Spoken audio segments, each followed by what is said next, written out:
શ્રેષ્ઠ દાનની કથા. વિજયનગરના રાજા રૂપસેન ઘણા દયાળુ અને પ્રજાવત્સલ હતા.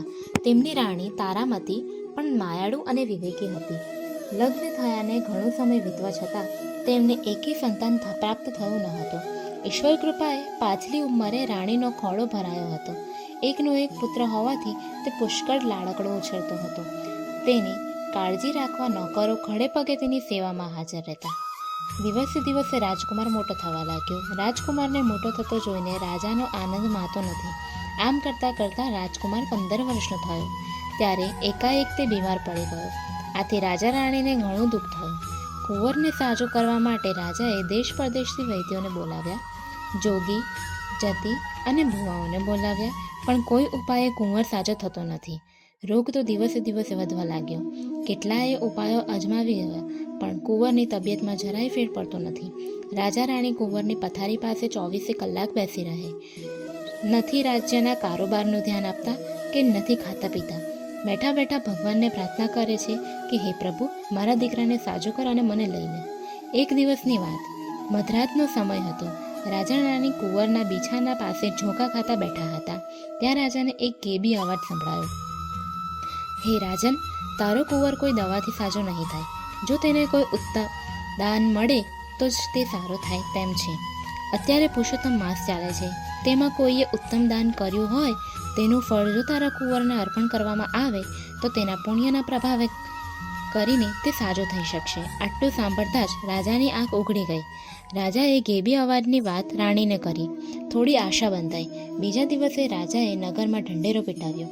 જે કોઈએ પુરુષોત્તમ માસમાં શ્રેષ્ઠ દાન કર્યું હોય તેનું ફળ જો કુંવરને અર્પણ કરવામાં આવે તો કુંવરનો રોગ મટે તેમ છે.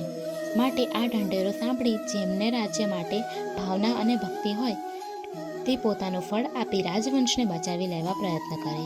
રાજા તેની કદર કરશે.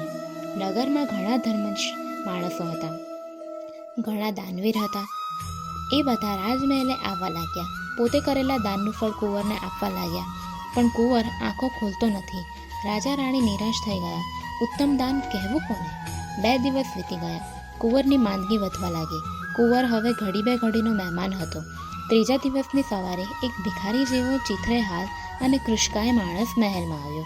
એના દેદાર જોઈને પહેલે તો પહેરેગીરે એને મહેલમાં જવા ન દીધો, એટલે ઘણી આજીજી કરતાં માંડ માંડ અંદર જવા દીધો.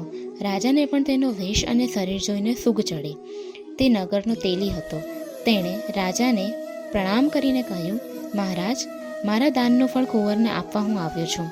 રાજા રાણી તેની સામે કુતૂહલથી જોઈ રહ્યા. તેઓ આશ્ચર્યમાં પડી ગયા. જેને પહેરવા કપડાં નથી, ચિત્રે હાલ છે, 4 દિવસો ભૂખ્યો લાગે છે, એવા આ કંગાળ માણસ દાન ક્યાંથી કર્યું હોય? રાજા તો ના પાડવા જતો હતો, પણ રાણીએ ઈશારાથી સમજાવ્યું કે આંગણે આવેલાનું દિલ ન દુભાવાય. રાજાએ તેલીને ફળ આપવા વિનંતી કરી. તેલીએ જમણા હાથમાં જળ લઈને કહ્યું, હે પુરુષોત્તમ ભગવાન, આ પુરુષોત્તમ માસમાં જે દાન કર્યું છે એ જો આપને ઉત્તમ લાગતું હોય તો હું એનું ફળ રાજકુંવરને આપું છું. સાજો કરવો ન કરવો એ તમારી ઈચ્છા. આટલું કહી તે પાણી કુંવરના મોં ઉપર છાંટતા કુંવરે આંખો ખોલી ચારે બાજુ જોવા માંડ્યું. પછી રાણી પાસે પાણી માંગ્યું. રાણીએ તેને પાણી પીયું. તે પાણી પીને પથારીમાં બેઠો થયો. આ બધું ક્ષણમાં બની જતાં રાજા રાણી તો હર્ષગેલા થઈ ગયા. રાજા રાણીની આંખોમાંથી હર્ષના આંસુ વહેવા લાગ્યા.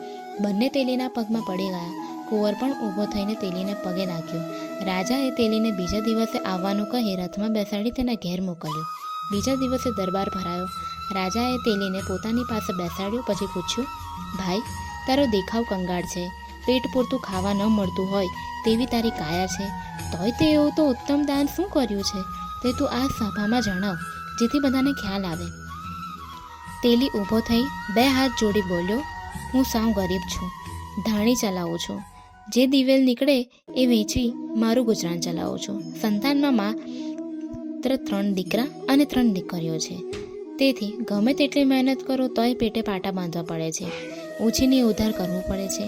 આ વર્ષે પુરુષોત્તમ માસ આવ્યો, તેમાં મેં અને મારી પત્નીએ વ્રત રાખવાનું નક્કી કર્યું અને સવારે વહેલા ઉઠી બંને સ્નાન કરવા જતા, કાઠાકોરમાનું પૂજન કરતા અને કથા વાર્તા સાંભળતા, કંઈક દાન કરતા અને એકટાણું કરી ધાણી ચલાવતા ચલાવતા પુરુષોત્તમ ભગવાનનું નામ લેતા. અમે કથામાં સાંભળેલું કે પુરુષોત્તમ માસમાં કોઈ વ્રત કે નિયમ લો ત્યારે કંઈક સત્કર્મ કે દાન કરવું જોઈએ.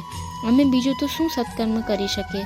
અમે નક્કી કર્યું કે ઘાણીએ બળદ જોડાવવામાં આવે છે, તેને બદલે આખા પુરુષોત્તમ માસ દરમિયાન વારાફરતી હું અને મારી પત્ની ઘાણી ખેંચીએ. આમ અમે બળદને આખો માસ આરામ આપ્યો. અમે પતિ પત્ની વારાફરતી ઘાણીએ જોડાઈને તેલ કાઢવા લાગ્યા. થોડી વધુ મહેનત કરતા આથી તેને વેચતા પહેલાં કરતાં 2 પૈસા વધારે આવતા. તેનો ઉપયોગ અમે કથામાં કર્યો. હું અને મારી પત્ની રોજ કથા સાંભળવા જતા, ત્યારે બંને એક પૈસા કથામાં બ્રાહ્મણ આગળ મૂકતા. આવું અમે દરરોજ કરતા. જ્યારે વ્રતની પૂર્ણાહુતિ થઈ ત્યારે છેલ્લે દિવસે પણ અમે ખરી મહેનતની કમાણીના પૈસામાંથી અમારી શક્તિ મુજબ વ્રતનું ઉદ્યાપન કર્યું. મહારાજ, આ મેં જણાવ્યું તે અમારા વ્રત અને દાનની વાત છે. મેં બળદને મુક્તિ આપી, સત્કર્મ કર્યું અને ખરી મહેનતની કમાણીમાં પૈસાનું દાન કર્યું છે. તે ઉત્તમ દાન છે કે કેમ તે તો પુરુષોત્તમ ભગવાન જાણે. તે મારાથી કેમ કહી શકાય? તેલીની વાત પૂરી થતાં જ આકાશવાણી સંભળાઈ. તે જે દાન કર્યું છે તે જ શ્રેષ્ઠ દાન છે. આખો દરબાર ચકિત થઈ ગયો. બધા તેલીને પ્રણામ કરી વાહવા બોલાવા લાગ્યા.